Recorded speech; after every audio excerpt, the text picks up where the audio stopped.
ने अपने पति से तलाक ले लिया, लेकिन क्या मैं सही थी?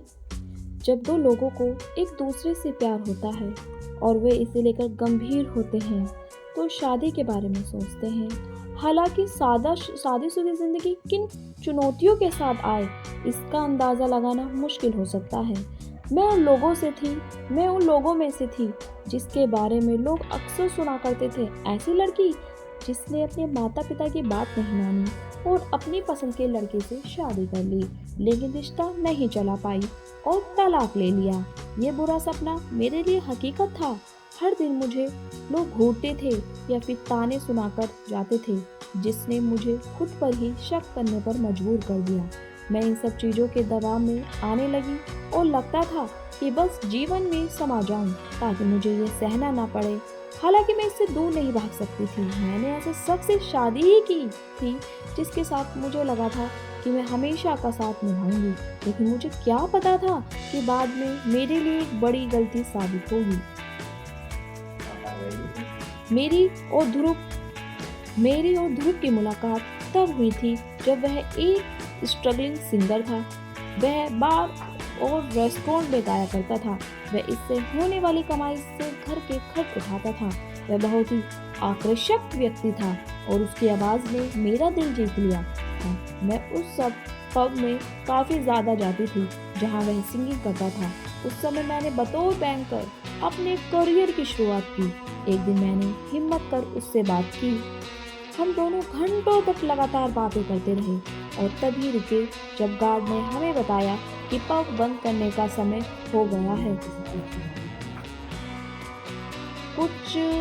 हम दोनों घंटों तक लगातार बात करते रहे, तभी रुके जब गार्ड ने हमें बताया पब बंद करने का समय हो गया है। कुछ महीनों के बाद हमें एक दूसरे से प्यार हो गया। हम डेट पर जाने लगे और मैं उसे म्यूजिकल शोज के लिए मदद करने लगी। वह मेरा बहुत ख्याल रखता था और अच्छे से पेश आता था। ध्रुव मुझे अच्छे से समझता था और मैं जब उसके साथ होती थी तो बहुत खुशी महसूस करती थी। मेरे माता पिता खुश नहीं थे, लेकिन मैं फैसला ले चुकी थी। 1 साल बाद हम दोनों ने शादी करने का फैसला लिया।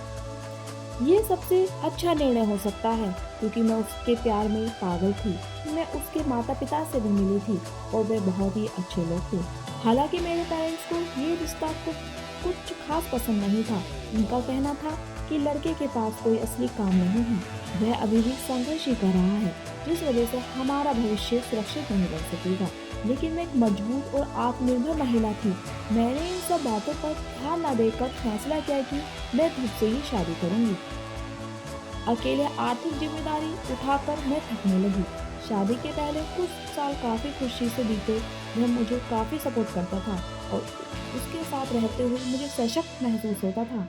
भले ही वह घर के लिए बचत करने में ज़्यादा पैसे नहीं दे पाता था, लेकिन वह इस कमी को पूरा करने के लिए मेरी गैर मौजूदगी में घर के सारे काम संभालता था। हालांकि कई महीने और साल बीत जाने के बाद भी ध्रुव अपने लिए कोई फिक्स जॉब ढूंढने में सफल नहीं हो सका और भविष्य को लेकर भी उसकी कोई मजबूत योजना नहीं थी। शादी के 2-3 साल बीत जाने पर वह अपने खर्चों को लेकर मेरे ऊपर काफ़ी ज़्यादा निर्भर होने लगा। घर का पूरा खर्चा और जिम्मेदारी अकेले उठाना मुझे थका रहा था। मेरी शादी जंग का मैदान बन गई। इसके बावजूद हम ठीक ठाक जिंदगी जी रहे थे।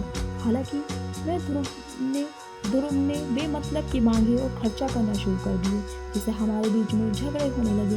इतना ही नहीं, उसके माता पिता भी हमारे घर पर ज़्यादा आने जाने लगे और हर चीज़ में वह कमियां निकालते। वे सिर दर्द से ज़्यादा कुछ नहीं थे हमारे लिए।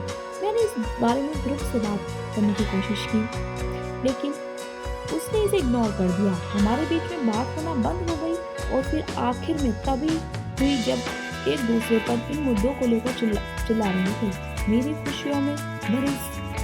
खुशियों से भरी शादीशुदा जिंदगी एक जंग का मैदान बन चुकी थी। हमारे बीच में रोज झगड़े होने लगे। मैं उसका अटेंशन पाना चाहती थी और उम्मीद करती थी वह एक जिम्मेदार जीवन साथी बने। मैंने अलग होने का फैसला ले लिया। मेरी सभी कोशिशें बेकार रहीं और हमारे बीच में पूरी तरह से बात होना बंद हो गई। ये काफ़ी परेशान कर देने वाला था।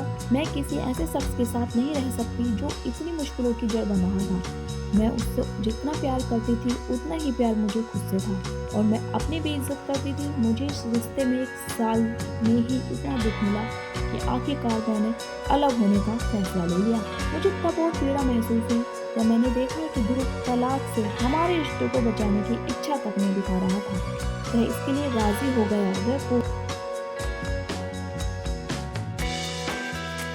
हो गया। इस पूरी स्थिति के दौरान भी हमारे बीच कोई बात नहीं हुई।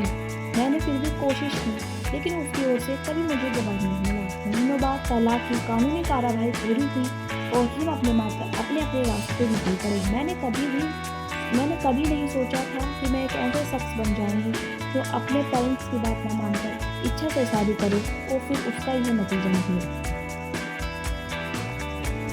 साल 2016 में हमारा तलाक हुआ था। मैंने अपनी नौकरी करना जारी रखा, लेकिन मेरे बुरे शादीशुदा जीवन में मुझे भावनात्मक रूप से बुरी तरह से थका दिया था। फिर मुझे अभी भी दोस्त की बहुत याद आती थी। आखिर में भले ही मैंने उसको चुनने का फैसला किया, पर ये सच है कि मुझे उससे बहुत प्यार था। मैं उसके व्यक्तित्व को आवाज़ की ओर आकर्षित हुई थी, जिसे भुलाना आसान नहीं था। मैं इस तरह महसूस करने पर खुद से नफरत भी करती हूँ, लेकिन जब भी हमारी शादी को किसी के पल मेरी नजरों के सामने आते तो उसके लिए मैं तड़पती थी। कई बार मैं सोचती हूँ कि क्या मैंने तलाक लेकर सही किया। हम दोनों के बीच में किसी तरह का संपर्क नहीं है। मेरे पेरेंट्स की दूसरी शादी के बारे में सोच रहे हैं। मैं सोचती हूँ कि क्या मैं फिर से ऐसा प्यार